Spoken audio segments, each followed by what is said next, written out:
Hi friends, good morning. Welcome back to my channel. ಇವತ್ತೊಂದು ಹೊಸ video.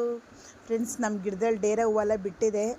ಈ ಗಿಡನೆಲ್ಲ ಕ್ಲೀನಾಗಿ ನೀಟ್ ಮಾಡಬೇಕು ಅನ್ಕೋತೀನಿ. ಮಾಡೋಕ್ಕೆ ಟೈಮ್ ಇರೋದಿಲ್ಲ. ಏನು ಮಾಡೋದು? ನನಗೆ ಗಿಡ ಇಷ್ಟ, ಬಟ್ ನಮ್ಮ ಗಿಡ ನೋಡಿದ್ರೆ ಈ ಗತಿಯಲ್ಲಿ ಆಗ್ತಾಯಿದೆ. ಜಾಸ್ತಿ ಎಲೆ ಏನೋ ಒಂಥರ ಫೀಲಿಂಗಲ್ಲಿದೆ ನನ್ನ ಗಿಡಗಳು. ಫ್ರೆಂಡ್ಸ್, ಇದು ನಮ್ಮ ಗಿಡದಲ್ಲಿ ಬಿಟ್ಟಿರ್ತಕ್ಕಂತಹ ಡೇರೆ ಹೂವು. ನಂಗೆ ತುಂಬ ಇಷ್ಟ ಡೇರೆ ಹೂವು ಅಂದರೆ. ಈ ರೋಸ್ ಹೂವಕ್ಕಿಂತ ಈ ಡೇರೆ ಹೂವು ಅಂದರೆ ನನಗೆ ಅಷ್ಟು ಇಷ್ಟ. ನೋಡಿ, ಇದ್ರದ್ದು ಆ ಕೆಳಗಡೆ ಇರ್ತಕ್ಕಂತಹ ಇದು ಆ ಕೊಂಬೆ ಕೂಡ ಅಷ್ಟು ಸ್ಟ್ರಾಂಗಾಗಿರುತ್ತೆ. ಈ ಹೂವು ನೋಡಿ ಎಷ್ಟು ಸೂಪರಾಗಿದೆ. ನನಗಂತೂ ತುಂಬ ಇಷ್ಟ. ಇನ್ನೊಂದು ವಿಷಯ ಏನಂದರೆ, ನಮ್ಮ ಡೇರೆ ಹೂವು ಬಂದು ಗಿಡದಲ್ಲಿದ್ದರೆ ಸುಮಾರು 1 ವಾರಕ್ಕೆ ಮೇಲೆ ಹಾಗೇ ಇರುತ್ತೆ. ನಾವು ಕಿತ್ತರೆ ಒಂದು 3 ಡೇಸ್ 4 ಡೇಸ್ ಚೆನ್ನಾಗೇ ಇರುತ್ತೆ, ಬಟ್ ಸ್ಟ್ರಾಂಗಾಗಿರುತ್ತೆ. ಯಾಕಂದರೆ ಇದರಲ್ಲಿರ್ತಕ್ಕಂಥ ಕೊಂಬೆಲಿರ್ತಕ್ಕಂತಹ ನೀರಿನಂಶ ಬೇಗ ಒಣಗೋಕ್ಕೆ ಬಿಡೋದಿಲ್ಲ. ನೆಕ್ಸ್ಟ್ ಬಂದು ಆಲ್ಮೋಸ್ಟ್ ಎಲ್ಲ ಕೆಲಸ ಆಗ್ತಾಯಿದೆ. ಬೇಗ ಅಂತ ನಾನು ಕಲೆಕ್ಷನ್ಗೆ ಹೋಗಬೇಕು. ಬೇಗ ಆಗ್ತಾಯಿದೆ. ನಿಮ್ಗೆ ಗೊತ್ತು, ಇದನ್ನು ಆಲ್ಮೋಸ್ಟ್ ನಾನು ಯಾವಾಗೂ ಮಾಡ್ತಕ್ಕಂಥ ಡೈಲಿ ರೆಸಿಪೀಸ್ ಪಾನಕ. ನೀವು ನೋಡ್ತಾ ಇರ್ತೀರ, ನಂಗೆ ಪಾನಕ ಅಂದರೆ ತುಂಬ ಇಷ್ಟ ಅನ್ನೋದಕ್ಕಿಂತ ವೆಯ್ಟ್ ಲಾಸ್ ಅಂತ ಕೂಡ ನಾನು ಹೇಳ್ತೀನಿ. ತುಂಬ ಚೆನ್ನಾಗಿ ನಮಗೆ ಹೆಲ್ಪ್ಫುಲ್ ಮಾಡುತ್ತೆ ನಮ್ಮ ಆರೋಗ್ಯವನ್ನು ಕಾಪಾಡೋದಕ್ಕೆ. ಪಾನಕ ಬಂದು ವೆಯ್ಟ್ ಲಾಸ್ ಆಗೋದು ಕೂಡ ತುಂಬ ಯೂಸ್ಫುಲ್ ಆಗುತ್ತೆ.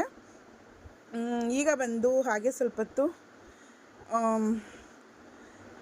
ಈವ್ನಿಂಗ್ ಟೈಮಲ್ಲಿ ಅಥವಾ ಮಾರ್ನಿಂಗ್ ಟೈಮಲ್ಲಿ ನೀವು ವಾಕ್ ಮಾಡೋದ್ರಿಂದ ನಮ್ಮ ಬಾಡಿಯಲ್ಲಿ ಎಲ್ಲ ಬ್ಲಡ್ ಸರ್ಕ್ಯುಲೇಷನ್ಗಳು ಚೆನ್ನಾಗಾಗುತ್ತೆ. ಬಟ್ ನನಗೆ ವಾಕಿಂಗ್ ಮಾಡೋಕ್ಕೆಲ್ಲ ಟೈಮೇ ಸಿಗೋದಿಲ್ಲ. ಸ್ವಲ್ಪ ಅಡ್ಜಸ್ಟ್ ಮಾಡಿಕೊಂಡು ಈ ಎಳೆ ಬಿಸಿಲಲ್ಲಿ ಸ್ವಲ್ಪ ಹೊತ್ತು ತಿರುಗೋದ್ರಿಂದ ಬಾಡಿಯಲ್ಲಿ ಬಿ ವಿಟಮಿನ್ ಅಂಶ ಬಂದು ಹೆಚ್ಚಾಗುತ್ತೆ. ಅದಕ್ಕೋಸ್ಕರ ಸ್ವಲ್ಪ ಹೊತ್ತು ಹಾಗೆ ಪೀಸ್ಫುಲ್ಲಾಗಿರಲಿ ಅಂತ ಕೂಡ ನಾವು ವಾಕಿಂಗ್ ಮಾಡಬೇಕು. ಸ್ವಲ್ಪ ನಿಮ್ಗೆ ಸ್ಟ್ರೆಸ್ ಇರಬೇಕಾದ್ರೆ ಮೇಲೆ ಹೋಗ್ಬಿಟ್ಟು ವಾಕಿಂಗ್ ಮಾಡಿ. ನೆಕ್ಸ್ಟ್ ಬಂದು ಇದು ನೀವು ನೋಡ್ತಾ ಇರ್ಬೋದು, ಹೇರ ಅಂತ. ಇದಕ್ಕೆಲ್ಲನೂ ಎಲ್ಲ ಮಿಕ್ಸ್ ಮಾಡಿ ಇಟ್ಟಿದ್ದೀನಿ. ಮೊಟ್ಟೆ ಮತ್ತು ಕಬಾಬ್ ಮಸಾಲ, ಉಪ್ಪು ಎಲ್ಲ ಹಾಕಿ ಮಿಕ್ಸ್ ಮಾಡಿಬಿಟ್ಟು ಹಾಕಿಕ್ಕಿದ್ರೆ ನಮ್ಮ ಹುಡುಗರಿಗೆ ತುಂಬ ಇಷ್ಟ. ಮಾಡಿಡ್ತಾಯಿದ್ದೀನಿ. ನನಗೂ ಟೈಮ್ ಆಯಿತು, ಬೇಗ ಮಾಡಬೇಕು. ಹೆಣ್ಮಕ್ಳು ಯಾವಾಗಲೂ ಚುರುಕಾಗಿರಬೇಕು ಫ್ರೆಂಡ್ಸ್. ಚುರುಕಾಗಿ ಎಲ್ಲ ಕೆಲಸ ಮಾಡೋದ್ರಿಂದ ನಮ್ಮ ಮೈಂಡು ಫ್ರೆಶ್ ಆಗಿರುತ್ತೆ, ನಮ್ಮ ಬಾಡಿನೂ ಫ್ರೆಶ್ ಆಗಿರುತ್ತೆ. ಚುರುಕಾಗಿರಬೇಕು. ಎಲ್ಲರಿಗೂ ಟೆನ್ಷನ್ ಇದ್ದೇ ಇರುತ್ತೆ, ಇಲ್ಲ ಅಂತಲ್ಲ. ಒಬ್ರು ಕಮೆಂಟ್ಸಲ್ಲಿ ತಿಳಿಸಿದ್ರು, ನನಗೆ ತುಂಬ ಸ್ಟ್ರೆಸ್ಸು ಮೇಡಮ್, ನನಗೆ ಬಾಳೋಕ್ಕೆ ಇಷ್ಟ ಇಲ್ಲ, ನನಗೆ ಸತ್ತೋಗ್ಬಿಡೋಣ ಅಂತ ಅನಿಸುತ್ತೆ ಅಂತ ತುಂಬ ಜನ ಕಮೆಂಟ್ಸಲ್ಲಿ ತಿಳಿಸಿದ್ರು. ಮತ್ತು ನಾನೇನು ಹೇಳ್ತೀನಿ ಅಂದರೆ, ಅವ್ರಿಗೆ ನನ್ನ ಫ್ರೆಂಡ್ಸ್ ಕೂಡ ಅಷ್ಟೇ ಸುಮಾರು ಜನ ಇದ್ದಾರೆ. ಸ್ವಲ್ಪ ಕಷ್ಟ ಅಂತ ಬಂದರೆ ತುಂಬ ಕುಗ್ಗೋಗಬಾರ್ದು. ಜೀವನವನ್ನು ಹೆದರಿಸ್ಬೇಕು. ಎಲ್ಲವನ್ನು ಫೋಕಸ್ ಆಗಿ ತಗೋಬೇಕು, ಚಾಲೆಂಜಾಗಿ ತಗೋಬೇಕು. ಹೆಣ್ಮಕ್ಳ ಕೈಯಲ್ಲಿ ಆಗದೇ ಇರ್ತಕ್ಕಂಥದ್ದು ಯಾವುದೂ ಇಲ್ಲ ಅನ್ನೋದೊಂದೇ ನನ್ನ ಒಂದು ಅನಿಸಿಕೆ. ಆದಷ್ಟು ಎಲ್ಲ ಹುಷಾರಾಗಿರಿ, ಧೈರ್ಯವಾಗಿರಿ. ಏನು ಹೇಳೋದು ಅಂದರೆ, ನಮ್ಮ ಮೇಲೆ ಇರ್ತಕ್ಕಂತಹ ಧೈರ್ಯ, ನಮ್ಮನ್ನು ನಾವು ನಂಬಬೇಕು ಫಸ್ಟು. ನೆಕ್ಸ್ಟು ದೇವರನ್ನು ನಂಬಬೇಕು. ಯಾವುದೇ ಕಾರಣಕ್ಕೂ ಕುಗ್ಗೋಗಬಾರ್ದು. ನಮ್ಮ ಕೈಯಲ್ಲಿ ಆಗೋದೇ ಇಲ್ಲ, ಏನು ಮಾಡೋಕ್ಕಾಗೋದಿಲ್ಲ, ಅಷ್ಟೇ ನಮ್ಮ ಜೀವನ ಅಂತ ಹೇಳಿ ಕೊರಗಿ ಕುಗ್ಗೋಗಬಾರ್ದು. ಮನುಷ್ಯನಿಗೆ ಬರ್ದಿರೋ ಮರುಕ ಬರುತ್ತೆ ಹೇಳಿ, ಕಷ್ಟ ಬರುತ್ತೆ, ಪ್ರತಿಯೊಬ್ಬರಿಗೂ ಬಂದೇ ಬರುತ್ತೆ. ಅದನ್ನೆಲ್ಲವನ್ನು ಫೇಸ್ ಮಾಡಿ ಜಯಿಸೋದೇ ಜೀವನ. ಯಾವಾಗೂ ಅಷ್ಟೇ ಮೋಟಿವೇಟೆಡ್ ಆಗಿರಬೇಕು.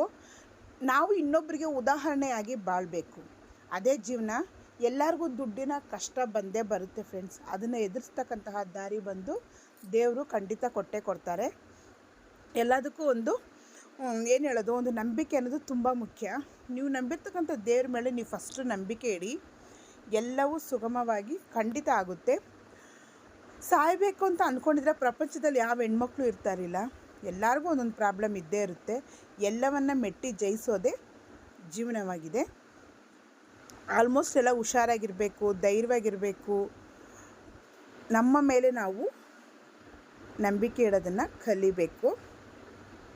ಆವಾಗಲೇ ನಮ್ಮ ಸುಜುದಂತೂ ಯಾಕೆ ಹೇಳ್ತೀರಾ? ನೀವು ಅಂದ್ಕೊಂಡು ಹೇಳ್ತೀರಾ ಈ ವಿಡಿಯೋದಲ್ಲಿ ಈ ನಾಯಿ ಬಂದು ನಮ್ಮದು ಅಂತ. ಖಂಡಿತ ನಮ್ಮದಲ್ಲ, ಕೆಳಗಡೆ ಡೌನಲ್ಲಿರೋರ್ದು. ಅದು ಓಡಿ ಬಂದುಬಿಡುತ್ತೆ.